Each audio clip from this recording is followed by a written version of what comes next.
तेजस्वी यादव वो बूढ़ा शेर है। आप कहानी सुने हैं ना, जब शेर बूढ़ा हो जाता है तो सोना का कंगन लेकर बैठता है। थोड़े दिन में तेजस्वी यादव कहेंगे कि हमको मुख्यमंत्री बनाइएगा तो बिहार को सोने का लंका बना देंगे। कैंपेन कर रहे हैं, क्या लग रहा है सर, क्या माहौल है? ये गांधी की कर्मभूमि है, साथ साथ ये जनसुराज की जन्मभूमि भी है।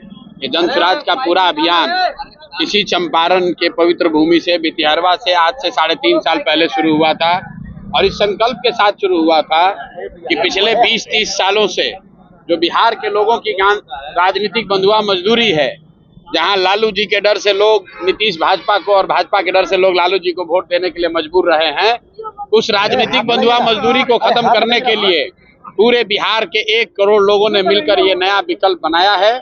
ऐसा विकल्प जहां आपके बच्चों की चिंता हो, आपके बच्चों के लिए पढ़ाई और रोजगार हो, और आज वही पौधा वट वृक्ष बनकर यहाँ पर एक विकल्प के सामने लोगों के सामने उपलब्ध है।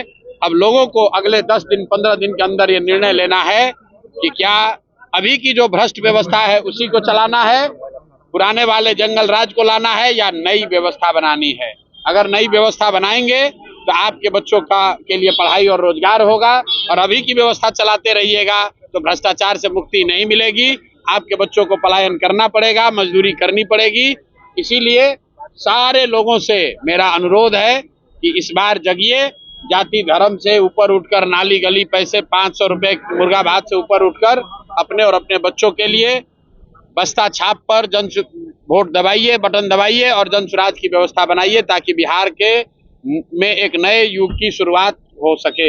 आपके पोल खोलने पे कई सारे बड़े चेहरे चुनाव में उतर चुके हैं। किसान जी, ये सारे रिकॉर्ड तोड़ने जा रही है जीत का। बिल्कुल, पीएम मोदी आए हैं, उनको रिकॉर्ड तोड़ने के लिए कहना चाहिए कि इस बार रिकॉर्ड ऐसा टूट गया कि छठ में लाखों बच्चे बिहार के वापस घर नहीं आ रहे हैं। ये रिकॉर्ड बनाया जा रहा है।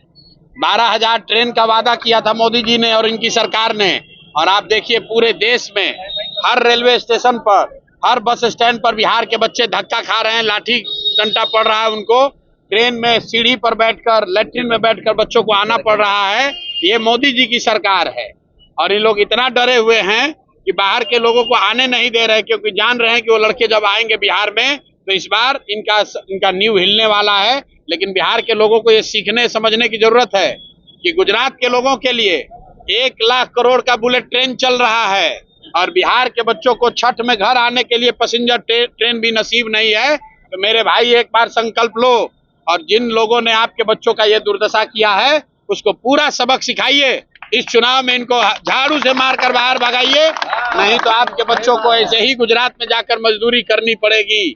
और जितने प्रवासी मजदूर हैं जो वापस अपने गांव में आए हैं, आपसे मेरे भाइयों अनुरोध है, आप प्रशांत किशोर बनिए, आप संतोष चौधरी बनिए, आप मनीष कश्यप बनिए। ये प्रशांत किशोर की लड़ाई नहीं है, ये मनीष कश्यप की लड़ाई नहीं है, संतोष चौधरी की लड़ाई नहीं है। अगर आपको वापस जाकर फैक्ट्रियों में गुलामी नहीं करनी है, मजदूरी नहीं करनी है, तो अपने परिवार को, अपने पड़ोसी को, अपने गांव में सब लोगों को जगाइए और उनको ये सुनिश्चित कीजिए कि इस बार वोट सिर्फ और सिर्फ पलायन बंद करने के लिए पड़ना चाहिए, बिहार से बेरोजगारी खत्म होने के लिए पड़ना चाहिए।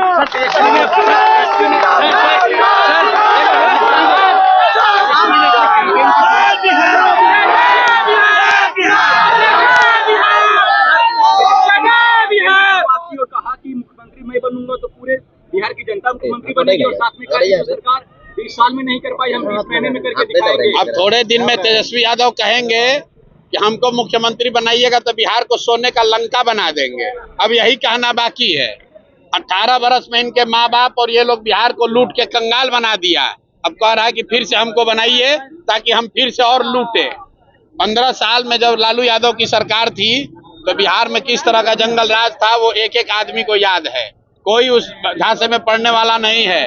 तेजस्वी यादव वो बूढ़ा शेर है।